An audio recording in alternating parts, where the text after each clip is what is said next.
or you're on the cusp of dying, becoming like a stone that do have no heart. And a whole heap of we walk around the place now like we do have no heart. Because all of we have a heart, all of we have a feeling, all of we think. No matter how cruel and wicked the thought is, but we think. And we recognize and understand that if a man look in the mirror and see himself reflecting, him should take a stock because that reflection is God. EL ones and one today again on the Soul Chat TV, and this one is another video, religious video. This is actually a story that Mutabaruka will be sharing with ones and ones about a virgin that was searching for God. A very, very interested story that get super educational, and we as black people, we need to look into things like these because only these things can uplift the mind of black people from the slavery that is in the brain. You know, the shackles are free from our hands but still in our mind. So my people, we need to be aware of that. We have to open up our consciousness to a different level, and these are the things that do it. So my people, definitely stay tuned. Check out the story of Mutabaruka sharing a message about a virgin that was searching for the creator, the God, you know. So my people, before I get into it, you know, it's a Black Power movement. Drop a like and subscribe. Share to a friend, family. They can be a part of the movement. Now, let's take a walk. So, this story is a story we tell many times. I'm going to say it again. There was a man in a village, say him really want to find God. He want to find the highest level of consciousness that you know about. So, I'm going to go to some sage, some priest or monk to tell him which part him can go or what can he do to reach the level of what I call nirvana, heaven, blissfulness, utopia. Well, the first one I'm going to tell him, he must go down in another village and he must see a lot of women, beautiful women, and them will satisfy all his desires and make him reach the nirvana, or what you call blissfulness. So him travel for days and go down to the village, buck up and whole heap of women, and after him done go through everything, him find out, say, no, him no find God, or where him a look for. Him no find the consciousness where him a look for.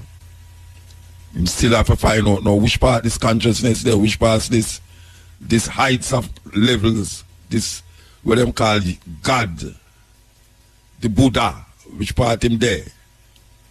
So him start to ask a next sage again now, and sage say, alright, there's a war in a next village.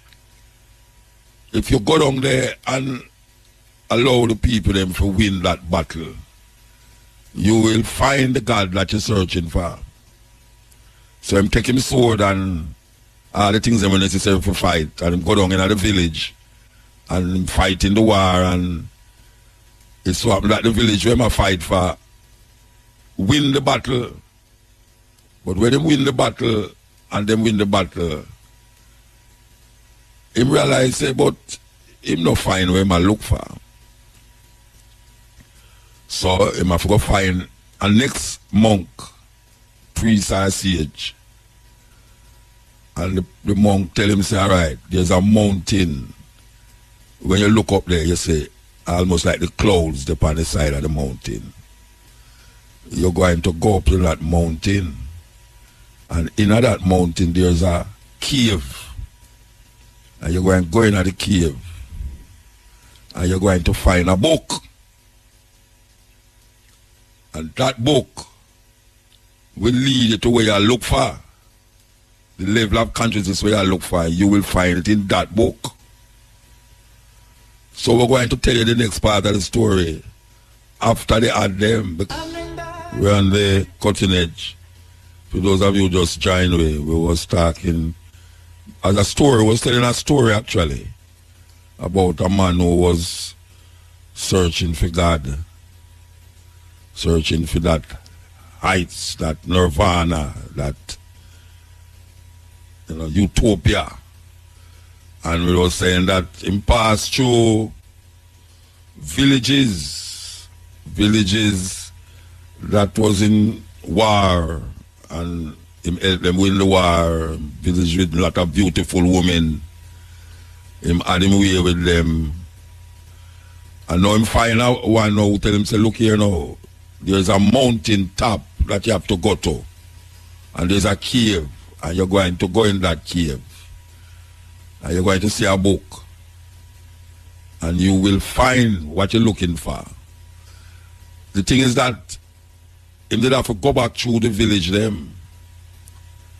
And him have to go back to where he was coming from originally. But him actually never come from the mountain top. He was right in the valley of the mountain. So him turn back and it take him days to travel. He maybe buck up on a place where is more riches that him could have ever say. And the riches that where him could have say, even though him see the riches and realize him could have attained that riches, it still never give him that fulfillment where I look for, that God where I look for, that search where I look for. So him reach a mountain and him decide say I'm gonna go up the mountain. And him start to trek up to the mountain till him reach a cave. When him reach a cave, him go inside of the cave and him see the biggest book him ever see. Big book. Never see such a large book before. And him say, okay, because I don't know how this is going to work because there's nobody here but me. And the monk did say, I'm going to find God up here. But how can I find God in a place where I alone is with a book? So him say, remember, he say he must open the book. So him got to know, and him decides say him going to open the book. Him open the book to page 1. And what him see in the page was a mirror. And him say this come like a game, This come like a joke business. So him turn the next page and him see a mirror. And these 2 pages are reflect himself in it. And him keep turning the pages and all him say upon the pages was mirrors of himself, was reflections of himself. And him really try to figure out what the hell is happening here now, because how can this man send him on such a long journey to find a book with mirrors, the book of mirrors that only reflect him. And then him say a man coming out of a dark place. Where them look is a see a monk. Where them tell him say must come to the mountain top, to the cave. And him say the book. And in that book him will find God. The sage come out, him look on the sage and say, what kind of joke is this? I've traveled so far, for days traveling on this mountain. And you told me that if I come to this book and open the book, I will find what I'm looking for. The monk looked upon him and said, you have found what you're looking for, but it's just because what you're looking for look like you, why you choose not to accept it. Because really and truly, the God that you're searching for is you. Yes, the mystery of God is always a mystery to man, even though it's man design all of the concepts and ideas. And him try to project it outside of himself and not recognizing that all him trying to do is find himself. All him trying to do is find himself. But sometimes searching for yourself carry you through different trials and tribulations, agony and pain, and sometimes joy and happiness too. We all search for that nirvana, that utopia. that never ending bliss. But most of we grow up to search for it outside of ourselves. And we lose trust in ourselves. You know, sometimes them say, you are what you eat. I say, you are what you think. You are what you think. And sometimes your mind carry you in some places where your body can't ever go. But it's still you who go there. Because there's no mind in mind. So come back now to the first question where we ask. Suppose you're looking at a mirror. And when you're looking at the mirror, you don't see yourself. What would you think? Because we remember growing up and we watch Dracula movie. Like Dark Shadows, for those of you who like me, and Barnabas Collins, the Dracula. We always realize in reflection not show in a mirror. In reflection don't show in the mirror. And that's a scary thing. If you're a human being and your reflection don't show in the mirror. And then there is Medusa. Medusa the Gargan. For those of you who don't know about Greek mythology, I could tell you about Medusa. Medusa was a mythological woman who lived in a cave.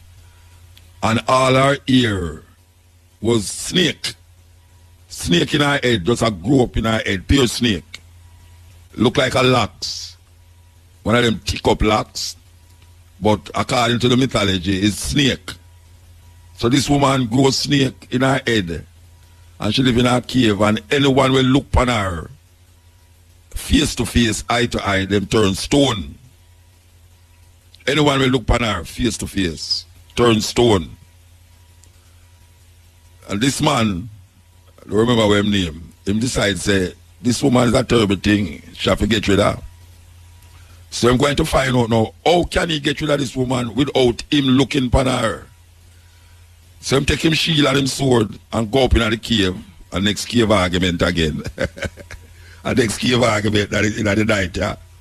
But this story is very important to the scheme of things. Because it's a kind of wisdom and faith and understanding that is not in the Bible. Because not only in the Bible we find things to live by. Even though we grew up in a society that make you feel that way. So, this man take him sword and him shield, and him decides him to kill Medusa because she is the reason of many men dying, trying to look at her and turn to stone. So I'm going to the cave now, and the woman come out, Medusa, the Gargan. I know you might have heard that word already, the Gargan. Man did a sing song already, but I am the Gargan in this time. Well, the Gargan is referring to that Greek mythological woman named Medusa. She's the Gargan. So, Medusa come out, and what the man did was so ingenious. Him take him shield and hold in front of him face. That when Medusa look upon the shield, she see her reflection, and guess what? She turned to stone. That is how him get rid of Medusa, the Gargan. Him just hold up the shield in front of him face, and Medusa look upon the shield and see her own reflection and turn to stone. No bloodshed. She just turned to stone. Now, the argument is, I wonder if a person who don't see themselves in the mirror is really stone in them heart. Because no one looks in a mirror and don't see them reflection. And if you should look into the mirror and don't see your reflection, it means, trust me, you do have no heart. You don't have no heart. But because we know say in every man's chest there is a heart. We have to figure out now, why is it that we're behaving like we stone? Why is it that we're behaving like the mirror that we're looking at take away spirit? Because some people actually believe that too. That's why them don't keep mirror in them house.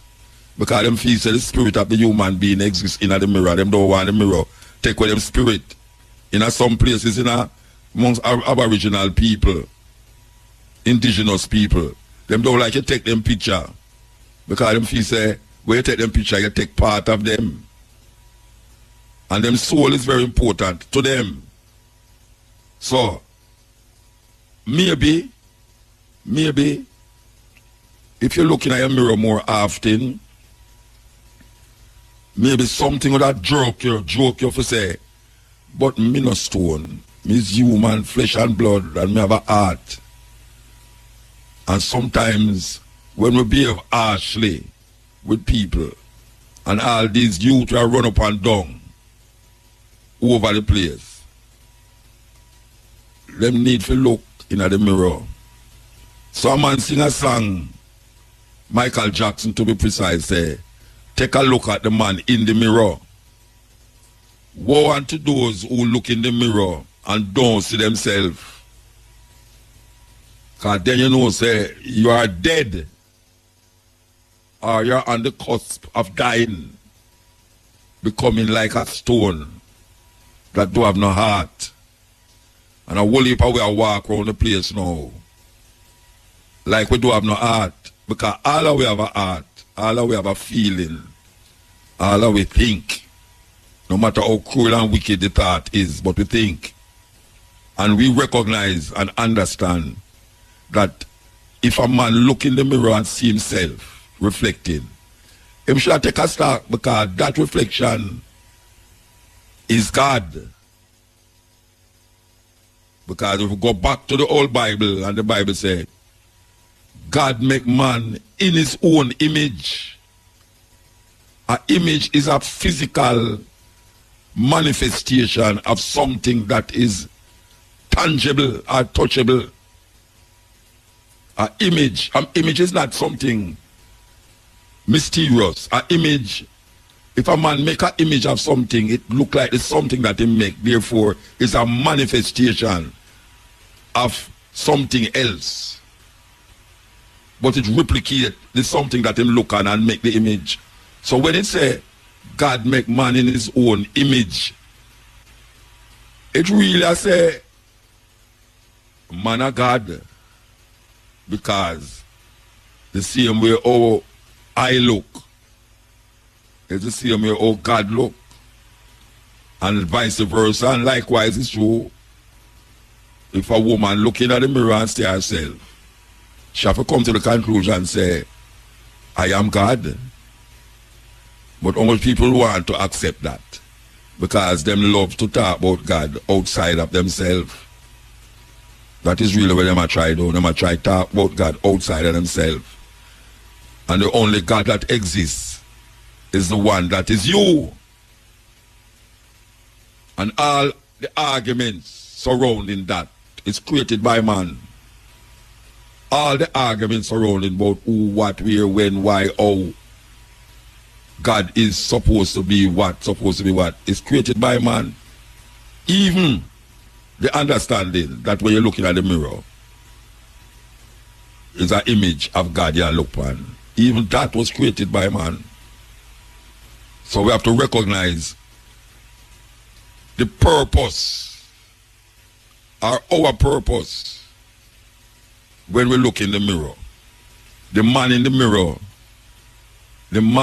mirror, and to an extent the woman in the mirror, is the only manifestation of what we're searching for inside ourselves and in others. The man say, how can you say you love God in which you cannot see, yet you cannot love who you can see?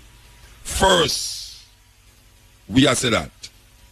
We are say, You have to love who you can see first.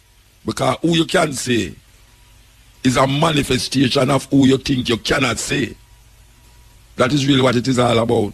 Who you can see is a manifestation of who you think you cannot see.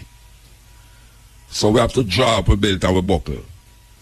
And forget about all of the whole heap of this and the whole heap of that and the frills and the chills that put around it. You know, here some people try to give them deity all the accolades and the this and the that when you cannot make it greater or lesser than what it is. What it is what it is. It's just simple that what it is what it is. So when we look, according to the Egyptian book of the dead, or them call it the coming forth by day, to see the goodness in things, you have to see yourself in that thing. So make repeat that. To see the goodness in things, you have to see yourself in the thing. Because that is the only way you can recognize the I and I concept. There is no me and you, or them and us. It's I and I. Reflection of self. If you want to make a change, take a look in the mirror and start with yourself. That is really what it's happening to, and we are sending a messenger straight out to the youth them out there who take the opportunity to listen to them hours and night, yeah. Even though the rain a fall too, you understand? I mean, no say you go in your yard still because yeah, say you know when the police come go and angry, you know, we say they in your yard and turn on your radio and you say, Muta, come on, you know, I have to listen to him. You understand? So we just tell you, say, listen to what we are talking about because it might sound complicated, but it's a reality and it's a truth. And most of the times when we are quote the Bible, we are sure you say there's other things and other books where have certain mythologies and certain reasoning and consciousness that we can really grasp tonight because the majority of people them outside of the Western world. Yeah, the majority of people don't live in the West, the Western world. Because India and China have so much people there. You understand? And then people that don't use the book where we use to really come to the fullness understanding of self.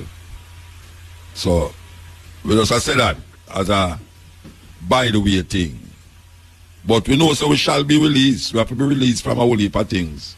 Whole heap of things we have to get released from. We're there with you, going through the places. We are trying to bring to your attention certain levels. You understand? Because it's not every day we get to do it, and not every day you get to hear something outside of where you're really used to. Because we have to define ourselves in this time, especially as African people.